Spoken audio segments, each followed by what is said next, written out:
De retour de France, le président de l'Assemblée nationale, Sitting Radiana Souniek, affirme avoir rencontré le président français Emmanuel Macron au Palais de l'Élysée et plaidé pour l'annulation de la dette liée au téléphérique d'Antananarive, un prêt conclu par l'ancien président Rajoelina. Il a par ailleurs confirmé, lors d'un point de presse, la levée de l'immunité du député Augustin Andiamananour, décidé par le bureau permanent en présence du chef de l'opposition parlementaire. Le domicile de l'élu d'Antananarive 1 avait été perquisitionné samedi à Ampitataf dans le cadre d'une enquête pour atteinte présumée à la sûreté de l'État.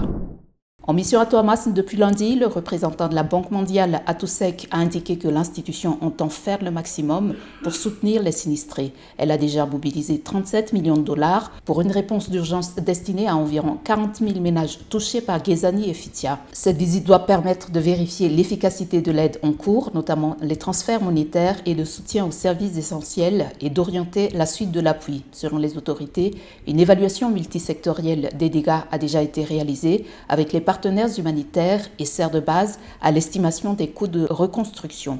Les besoins concernent principalement l'habitat, la santé et l'éducation. Les responsables locaux insistent désormais sur la nécessité de passer de l'urgence à un relèvement durable alors que la ville tente progressivement de reprendre ses activités.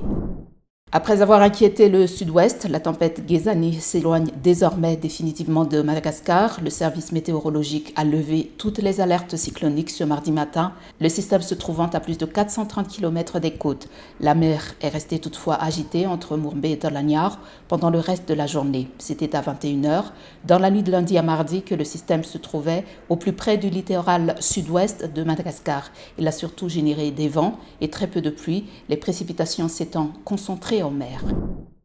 L'Université de Thomas a décidé de suspendre partiellement les cours pendant 4 semaines pour réorganiser en urgence ses activités. Le campus fonctionne actuellement au ralenti. Les autorités universitaires indiquent que les examens et soutenances pourront être maintenus lorsque les conditions le permettent afin d'achever l'année académique en cours.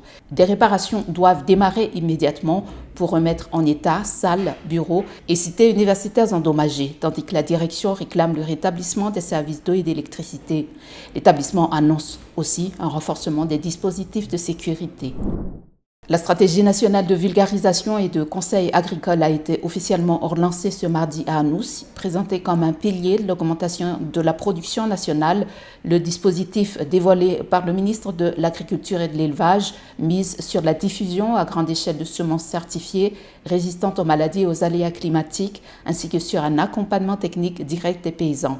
La mise en œuvre reposera sur un réseau national de vulgarisateurs chargé du suivi et du contrôle des pratiques. Le FIDA a confirmé sa volonté d'appuyer financièrement le programme.